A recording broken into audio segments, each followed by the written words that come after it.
I think that there was an imbalance, and we spoke to many businesses. They've been working with us to get the Employment Rights Bill forward. Can you name a company, a few of them, that have welcomed these proposals? Well, we've worked with many of the companies. Name a few. I've worked with so many of them on this. I've had many roundtables, as has the business secretary, and they've very much welcomed the work that we've been doing on making sure that people... You must be able to name a few, because I can name all the companies, the recruitment companies, Hayes, Manpower, Randstad. They've signed the letter saying this is the wrong approach. You're going to put jobs at risk. Which are the companies that have welcomed your employment rights? Well, like I say, I've spoke to many companies. We've had many roundtables with them, and we've been discussing it, and they've acknowledged that there has to be a balance and broadly welcomed it. We've made changes as opposed to, for example, on the probation periods when we listened to what business said. Observing a leader, particularly one who is expected to advocate for the working class, falter in front of the cameras while addressing straightforward inquiries can be quite disconcerting. One would assume they would be adequately prepared to defend their key policies, but what if that assumption is misplaced?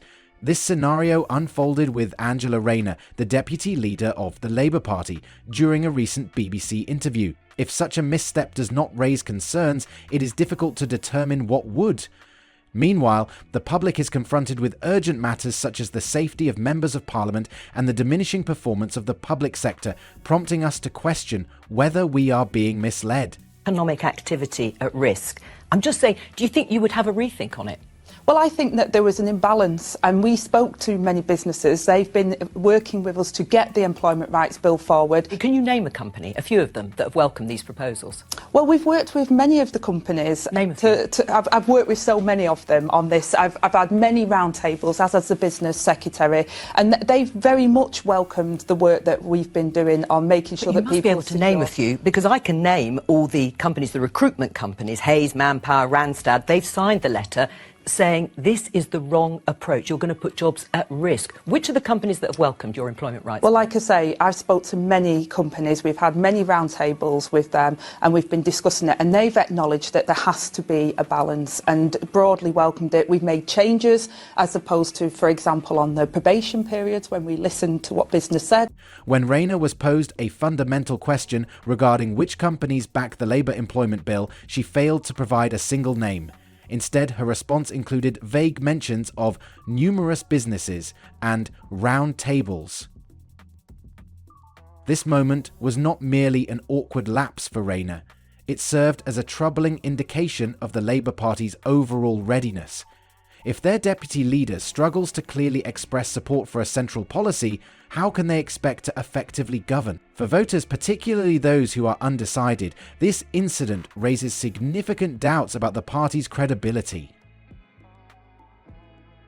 Just a few weeks ago, from that dispatch box, the Minister for Rural Affairs said that he'd been congratulated by a farmer over the introduction of the inheritance tax. Now, I think this farmer must have been a cannabis farmer, because just yesterday we had 10,000 farmers on Whitehall protesting against this madcap decision. So does the Deputy Prime Minister agree with me that this decision should be thrown in the trash can along with Rachel from Accounts' CV? The whole House recognises the authenticity of the Right Honourable Lady's backstory, her pride in being a carer, and indeed in her recent elevation.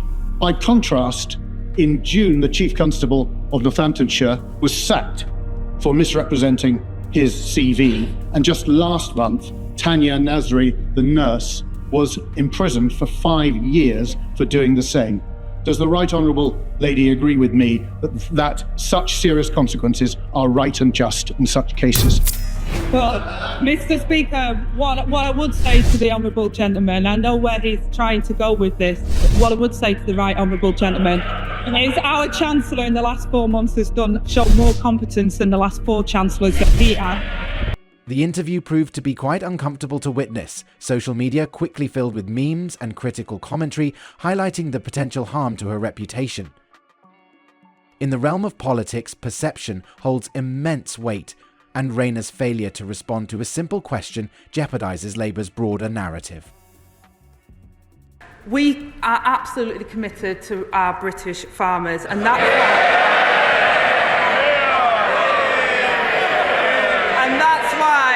we've committed £5 billion to the farming budget over the next 2 years. That's a amounts for sustainable food production in the UK. And it's alongside £60 million, Mr Speaker, to support those affected by extreme wet weather and over £200 million to tackle disease outbreaks. His party couldn't even get the money out the door for farmers, failing to spend over £300 million on farming budgets. The farmers know they ruined it for them, and that's why we're in government and they're not. Well, perhaps the Right Honourable Lady thinks that everyone came to London yesterday to thank the government. This moment serves as a reminder that effective leadership transcends mere slogans and catchy phrases. It requires depth, transparency, and the capacity to instill trust. For those yearning for substantial change, this interview presented a challenging reality, prompting difficult inquiries about Labour's preparedness to assume governance. In the constituency of my right honourable friend for Thirsk and Moulton, they've spoken to their accountant. Their new liability because of this government is £500,000. That's 12 years' worth of profit. When this generation passes away, that farm will become totally unviable, and it's just one of thousands and thousands of similar farms. It's clear the government hasn't got its facts right. The Central Association for Agricultural Valuers, the real experts in this field, say so. The NFU says so. They're shortly to publish a report showing that 75% of all commercial farms will fall above the threshold. If the government isn't going to reverse this terrible policy, will the Right Honourable Lady at least commit that there will be no further increases to inheritance tax and no further reductions to agricultural property relief? Shifting focus from Rayner's verbal misstep, consider the unsettling experience of having a target on your back simply for fulfilling your professional duties. This is the harsh truth that Lee Anderson, MP for Reform UK, encountered after receiving a disturbing death threat. The threat, shared online, ominously declared that Anderson's time was up and vowed to locate and kill him. This was not just an idle remark, it constituted a direct... Welcome back to Patrick Christie's Tonight. Now, Reform UK MP Lee Anderson has lashed out at the Met Police after a man who made direct death threats against him on X only received a caution. The 53-year-old man who posted that Anderson's time was up and that he was going to track him down and kill him was arrested but never charged. Instead, he was just given a police caution. So writing to the Reform UK MP to explain the decision, Detective Sergeant David Cryan said, "I have no reason to think the threat was real or viable as a threat to kill. The gentleman in question is a 53-year-old autistic man who has never been arrested before. He's got no..." Anderson's experience highlights a growing concern regarding the safety of MPs in the UK. He expressed dissatisfaction with the police's response, labelling it as spineless and indicative of two-tier policing. Despite the gravity of the threat, the individual responsible was not incarcerated, as police maintained there was insufficient evidence to classify the threat as credible, leaving Anderson feeling vulnerable and unsupported. Well, Lee Anderson, I'm very pleased to say, joins us now. Lee, thank you very, very much. Do you think that if the likes of Yvette Cooper, for example, had received this kind of threat, that person would have been given a caution? Yeah, I think this person would have probably had their doors kicked in, Patrick, and dragged out, chucked in the van and taken away for some probably serious questioning. Another thing which I've not told you about this case, this was a case picked up by our parliamentary team here in Westminster, and I wasn't made aware of this threat by the police until a month after this threat. So, I mean, this man could be lurking around in London. He's made a vile threat against a member of Parliament, and it's took a month for police to actually inform me. You know, we're on red alert, some of us MPs are, Patrick. We're always looking over our shoulder, worried about getting to work, and especially in the city as well, with things that go off. And I just don't think it's good enough. I don't think they're taking the safety of certain MPs from certain political persuasions seriously enough. Like you just said, I mean, Ed Miliband had a threat, and we know what happened there. Members of Parliament have encountered such threats before. The UK has experienced heartbreaking events in recent years, including the tragic murders of Joe Cox and Sir David Ames. The situation involving Anderson underscores the persistent dangers that politicians face, particularly in an environment marked by rising animosity and division. For Anderson, the inaction of the authorities represented not only a personal slight, but also a systemic failure to safeguard public officials. He voiced his disappointment regarding the delayed response, pointing out that it took a month for law enforcement to notify him of the threat. The police said that there's mitigating circumstances here. The individual who, we're not going to name, is apparently autistic. He's never committed a crime before.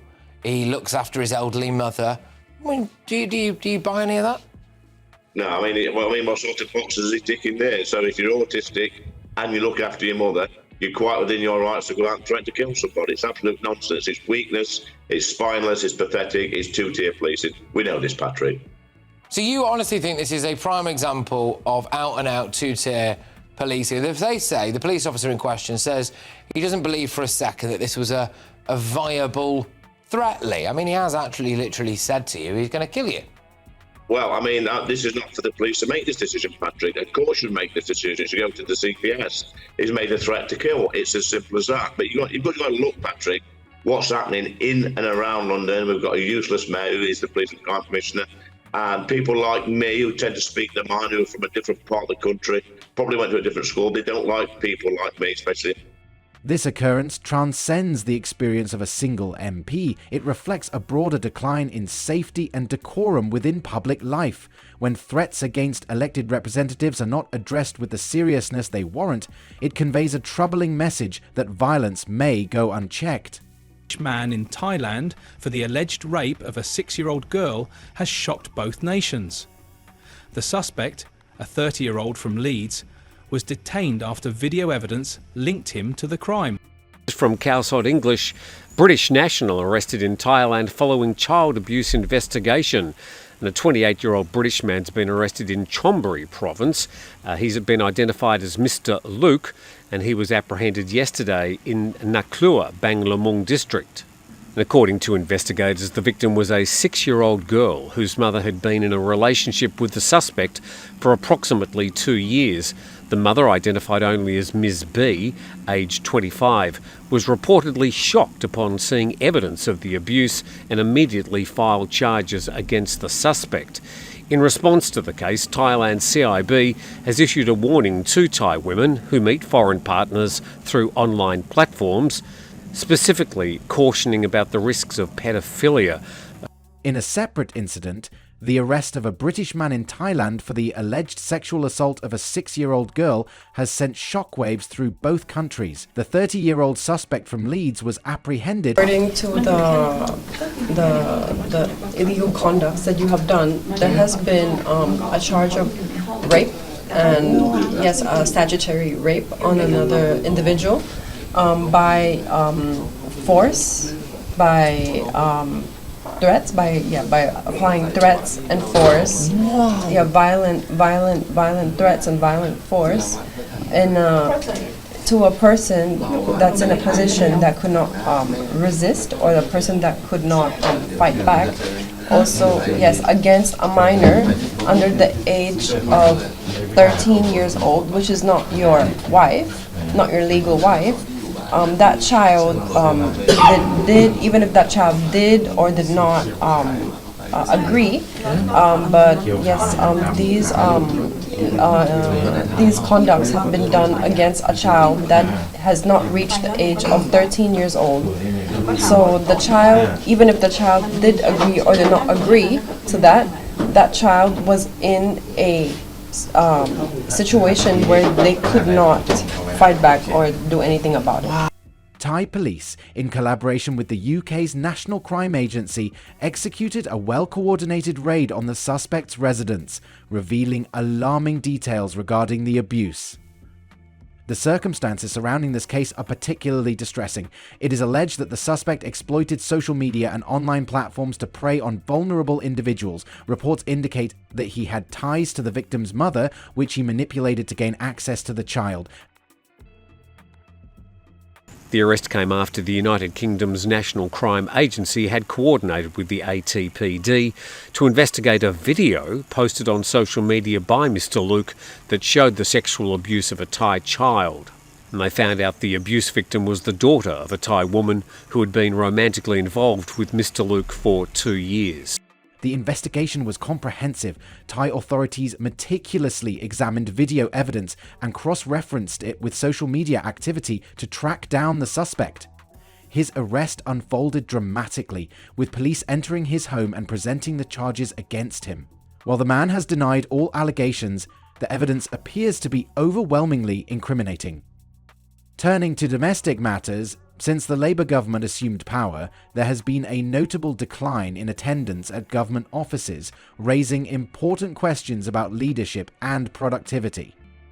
To begin with, it is a pleasure to have another exchange with the Right Honourable Lady in this House, our 5th in 12 months. Any more of these and she'll be claiming it as her principal residence.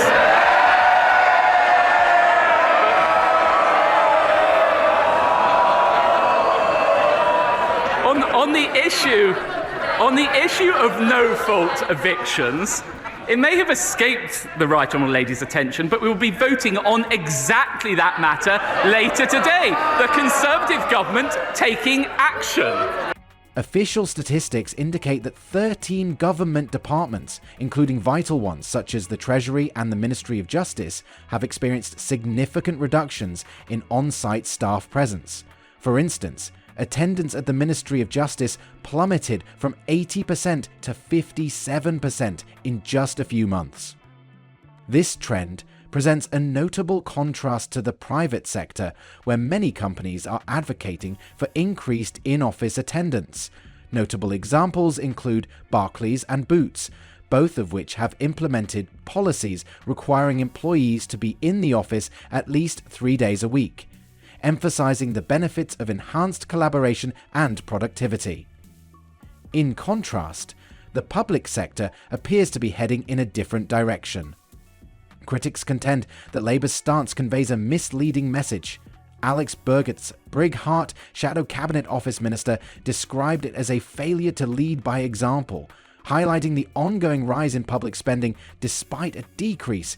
What is the government doing to bring down inflation? The Honourable Member was the Minister for Growth when, under Liz Truss, inflation was 11.1% and growth flatlines, so we're doing much better than he did. This government isn't doing anything to bring down inflation. This government is stoking inflation. At first, we had above-inflation pay rises for the unions. Then we had a budget which the OBR said was going to push up inflation. This morning, we had city economists, real economists, Mr. Speaker, saying that next year inflation would hit 3%. Does the Right Honourable Lady agree that this government's decisions mean higher inflation for working people? 11.1% or 3%? It was Ukraine and COVID that drove up inflation. This government is doing it to the British people. High tax, high inflation, low growth, low reform. There's a word for that, Mr. Speaker. It's Starmerism. Richard Tice from Reform UK echoed these sentiments regarding Labour's shortcomings, particularly, will the Secretary of State actually, who's obsessed with renewable energy, be honest with the British people? Because the truth is that the offshore wind turbines bid today are some 20% above current prices. The floating offshore wind is some 3 times the current prices. His own department, Madam Deputy Speaker, say that actually this requires subsidies of some £1.5 billion a year. That's before the extra transmission costs, before the constraint payments, before the compensation payments for blighting the countryside of my constituents, and before the cost of backup when the wind doesn't blow and the sun doesn't shine. So why would the Secretary of State be honest and tell the truth that renewable energy is more expensive, not cheap? in defence of its position, Labour asserts that current attendance figures represent an improvement compared to the previous year. However, the data reveals a widening gap between the performance of the public and private sectors. For many taxpayers, the situation appears unfavourable. Because his manifesto is basically for higher bills and to make people poorer, and you don't need to look into the crystal ball. You just need to look at the record, because the truth is that the cost of living crisis, the energy bills crisis, casts a long shadow in this country. And the energy bills crisis was not caused by our dependence on renewables.